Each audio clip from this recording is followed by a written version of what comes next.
Senator Kiko Pangilinan, Attorney Christian Monsod, Congressman Ega Irice, former Congressman Erin Tanyada, General Joe Almonte, Miss Raisa Robles. I haven't seen Dean Orville Salon. Is he here? Dean Orville Salon, my Econ 131 teacher.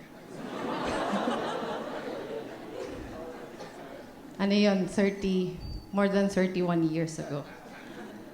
The faculty, staff, and alumni of the University of the Philippines, hindi lang siya limited to the School of Econo, of UP.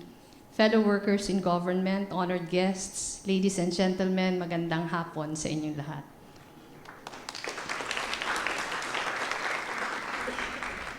It has been 31 years since our people took to the streets in peaceful revolt. I still remember those days. I was a shy and impressionable provinciana.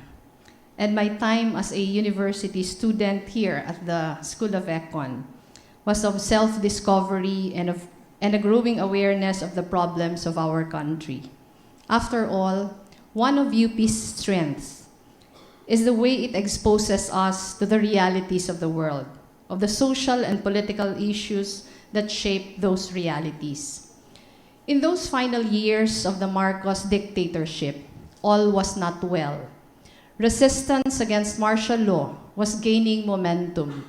The people had awakened to the wholesale plunder and human rights abuses of the Marcos family, and they were ready to fight back. Our economics professors then wrote a white paper on our country's economic troubles. It was a bold and fearless document, debunking the lies that the Marcoses had peddled on the state of our economy. If I'm not mistaken, that was in 1984, a year after the death of Ninoy Aquino. You see, for a long time, Marcos claimed that the Philippine economy was in good shape. But that white paper showed us that this was far from the truth. Inflation had spiked up to double digits, and the prices of consumer goods were extremely high. Marcos borrowed huge sums domestically and overseas, but we found that the borrowings did not go to public infrastructure.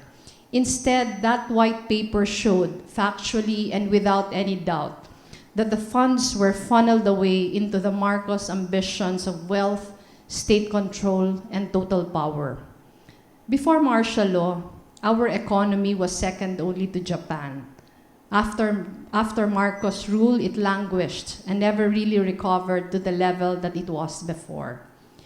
As we know now, the assassination of Ninoy Aquino catalyzed the people power revolution. Enough was enough, the people said. For 3 days in February 1986, thousands peacefully marched to EDSA despite the risks. Military tanks stood at attention, and soldiers held their rifles ready. But they could not stop us.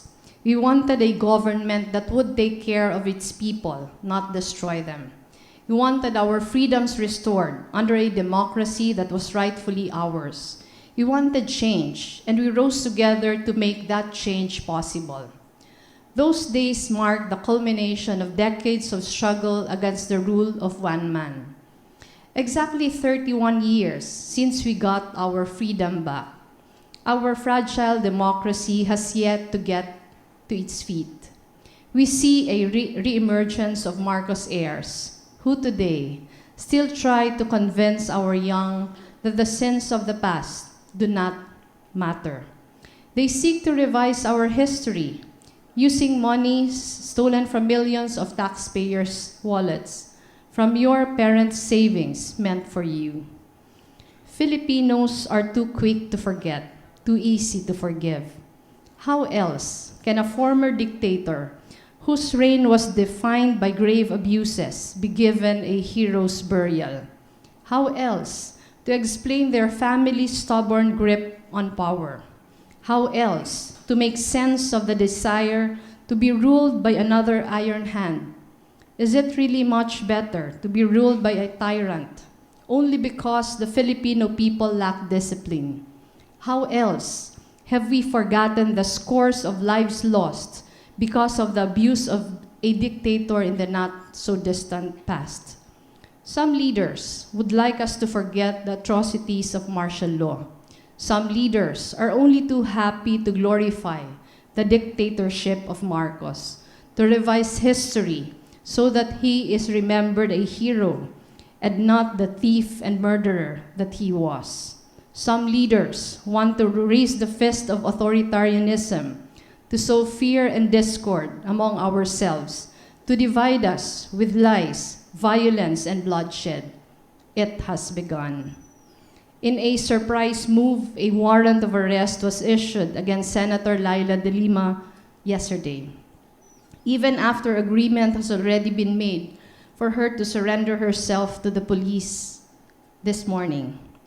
Was she to be taken under cover of darkness? And to what end and why the rush? We do not know. The brave senator who dared begin a probe on the president's drug war prepared herself and said she will continue the fight. So this morning, the nation woke up to a worrying scene. A senator and a staunch critic of the president was escorted into police custody. The message was loud and clear. Anyone who dares speak dissent is not safe. Our history as a nation is marred by instances where government officials use the processes of criminal justice to cow, silence, and eliminate critics. We cannot and we must not stand by and let this happen again. We must make sure that our government institutions remain uncorrupted and independent of each other, particularly when it comes to checks and balances in pursuit of accountability. We believe that those who are accused of any crime must have their day in court and has the right to a fair and unbiased trial. We exhort the people to follow and scrutinize this case religiously. Let us fight the right to speak dissent, which is the foundation of our strength as a free and democratic nation. We hear the grumblings of some Filipinos. Democracy has failed because it hasn't solved poverty. Is that really true? Or is it us who have failed democracy?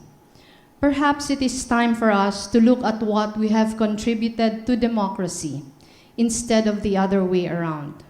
Perhaps it is us who need to remember the lives lost and the sacrifices made so that our society today will be free and enjoy the liberties we take for granted.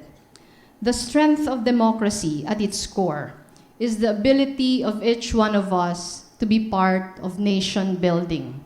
Do we keep our faith in our individual goodness, or should we opt to know or follow larger-than-life, self-proclaimed saviors who promise to remove our suffering in 6 months? No, we do not need false prophets of change who claim that they are the people's last hope.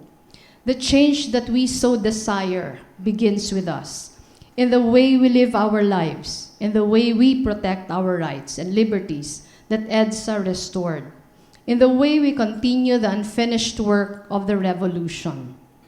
Is it time to junk the 1987 Constitution and replace our system of government? We can't and we must not. EDSA was exactly what we needed, not just because its impact rang far beyond our shores, not only because it conquered a greedy and brutal dictator.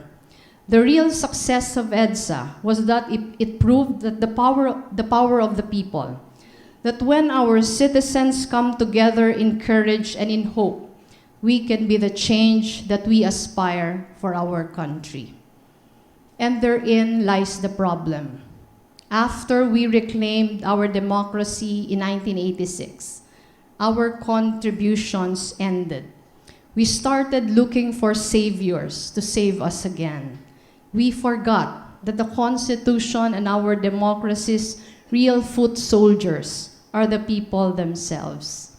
For us who are now in positions of leadership, whether as representatives of the Filipino youth, as politicians, or movers in civil society, the challenge of our time is to counter the cynicism that has marked public discourse. These days, what is dominant is the rhetoric of fear and doom. The public is made to believe that the Philippines is in complete dysfunction and that only the most bloody measures can cure our country of its ills.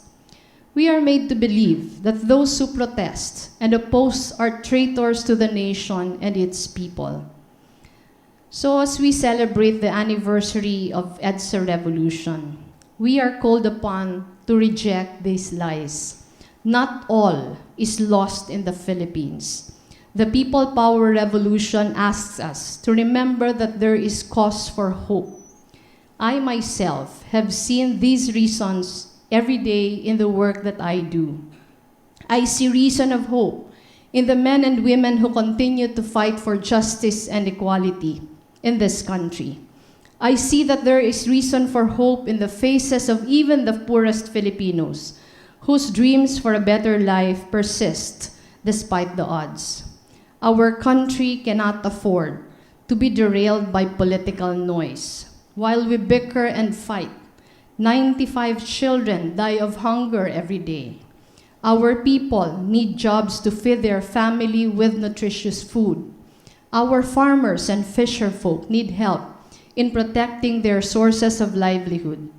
More than 5 million families lack decent dwellings and are living in danger zones or deplorable conditions.